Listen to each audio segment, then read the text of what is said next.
Hey everyone, how's it going? It's Russell here, and for months there have been talks from the Canadian government about providing support, be it payments or other kinds of benefits, to Canadians to help them with the rising cost of living. But most of those talks have resulted in little to no actual results for Canadians. But as of yesterday, there was a leak ahead of a planned special announcement that the Canadian government is going to be providing up to $3,228 to individual Canadians, along with a $500 one-time rental payment top-up for some Canadians who are struggling with housing. So in today's video, that's exactly what we're going to be going over, and by the end I'm going to show you how to exactly calculate how much you could be eligible to receive. But before we do, make sure to subscribe to the channel if you haven't already done so, and like this video, because when you do those things that are free and totally reversible, you are helping this video get out to more Canadians that it could help.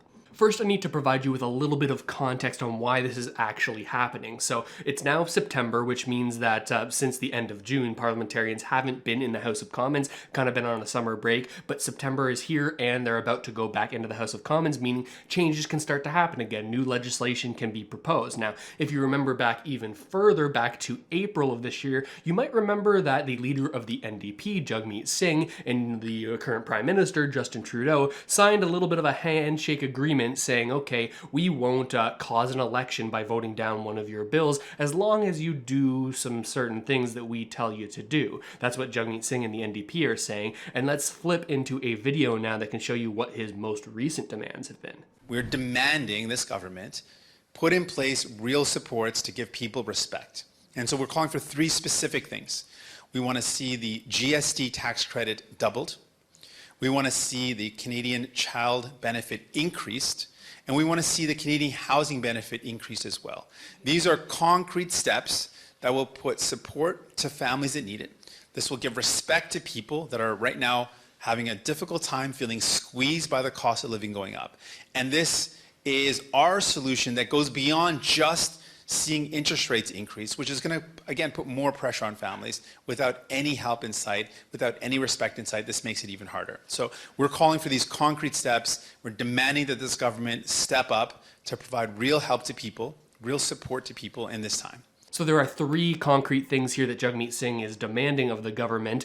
We have the GST HST rebate, which is direct money into Canadians' accounts each month. We're going to talk about that rather soon here. He also talks about the Canada Child Benefit, the CCB, and increasing that, as well as a third benefit, a top up to the Canada Housing Benefit. And again, usually the NDP will talk about all of these ideas, but they don't really have any way of implementing it. They're not the government in power. But as of this deal that they signed back in April, well, they have a little bit more of a pressure point on the Liberal government to force them to do things, because the Liberals are afraid that the NDP will turn on them and vote against them and cause a vote of no confidence, meaning we enter another election, which is something the Liberals definitely don't want right now. So where does that leave us today? Well, apparently yesterday there was supposed to be a surprise announcement with Justin Trudeau and Jagmeet Singh about a affordability plan that they're going to bring in, with likely some of those points that Jagmeet Singh had talked about. But that announcement was scrapped once they found out that the Queen was passing away as of yesterday. So they said, okay, well, we're not going to do the press conference today. But it seems that Jagmeet Singh is going to have one of those details inside of this plan based on some leaked reports about what was going to be inside of this presentation. Let's take a look. So Global News is reporting that Trudeau's going to announce a GST rebate hike in new affordability plan alongside a number of different things here. They're planning on doubling the GST tax credit for 6 months. That's what's reported right here. Let me scroll down so you can see it. Two federal sources familiar with the plan say it will look to double some GST payments for 6 months, including help for Canadians struggling to pay their rent and launching the first step of a national dental care program. So of the things that Jagmeet Singh mentioned, well, right now only it's the GST rebate, which can actually be a substantial amount of money for some Canadians. And you can actually calculate down to the cent how much this proposed top-up will mean for you, how much is going to get sent to your bank account. A lot of people have this on direct deposit. Some people will get this as checks in the mail called GST HST Rebate. Let me show you how you can calculate that. We've got a nice table here. So for calculating your GST HST rebate, it has a couple sort of variables that you have to consider. The first one is how much money do you make? make. The second one is, are you married or common law? And the third one is, do you have any children? So this chart shows how much you will receive on a yearly basis from this GST HST on a typical normal year outside of this plan. So you can see here that if you have more children, you receive more money. If you make less money, you receive more money. And if you make over $65,000 as a single person, you don't receive any, even if you have 4 children. And it's similar for married or common law. It just sort of adjusts the numbers a little bit based on how much you can make and how much you'll earn.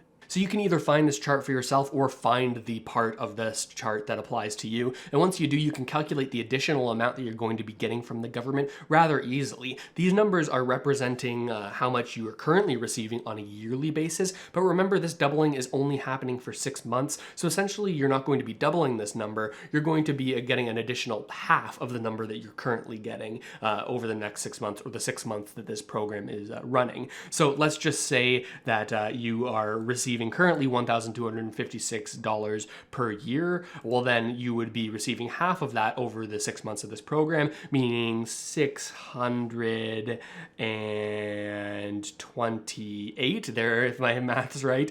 You'd be getting $628 additionally as a result of this program.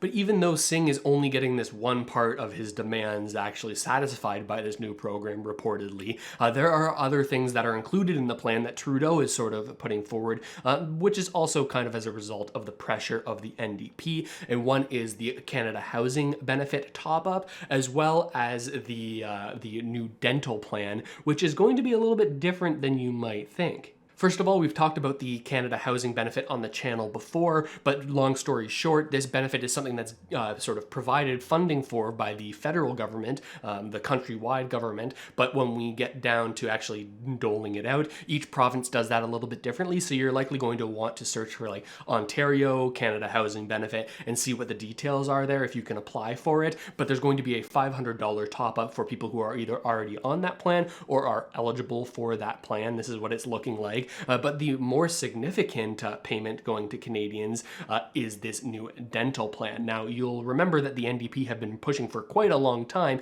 to get dental coverage in Canada, and actually Jagmeet Singh, as of April, said, if you don't get it done by the end of 2022, that will void our agreement. We're going to vote you out of power. So the federal government, Justin Trudeau and the Liberals, are saying, okay, well, crap, we've got to get this together before the end of the year. So they're not going to put together a full plan in that time. It looks like they're going to sort of offload this work by just giving Canadians that are eligible for it extra money to supposedly go towards dental, but you can kind of do whatever you want with the money. So this dental program is only for children under 12 currently. The NDP have said, okay, you can provide it to children first and then sort of scale it up so that it applies to everybody in Canada. But as reported by Global here, is under the proposed legislation, the government will give money to pay for dental visits for children under 12 directly to families who earn $90,000 or less. Make note of that, $90,000 or less family income means that you can be eligible for this. And according to multiple NDP sources, parents from low and middle income families will receive $650 annually for 2 years per child to pay for dental visits. So this is a 2-year program that gives $650 every year per kid that you have. Of course, this will only happen if it can pass through the House of Commons and they can actually make all of these proposals actual legislation and make their dream a reality to implement these programs. But all in all, when you add everything together, if you are that family that we talked about that is a single parent who has 4 children and is going to be receiving that HST GST top-up as well as this dental top-up, well then you could be seeing an additional $3,228 this year as a result of this plan, but of course that amount's going to be different depending on your individual circumstance. Now, things could change here as we get more details from the Liberals and we actually see this press conference that was delayed by the Queen's passing, but I'm curious what you think about all of this. Do you think that this is the right way to go to help people with the cost of living, to provide these additional payments, the GST HST rebate, and more payments for children on top of the Canada Child Benefit that many parents are already receiving? Is this the right way to go, or are they sort of just putting fire on the flames of inflation by giving people more money, which can lead to more demand demand and more higher prices. It's all quite complex, and I'm curious what you think about it. So let me know down in the comments. I read every single one and try to reply to as many as I possibly can. And as a reminder, I'm going to be covering all of this stuff as we get updates. So if you haven't already done so, make sure to subscribe. There's 40% of the people who watch these videos regularly that don't subscribe to the channel. So I'd appreciate you doing that because it helps this channel grow. But with all that said, thanks so much for watching, everybody. I really hope this video helped you out at least a little bit, and I'll see you next time.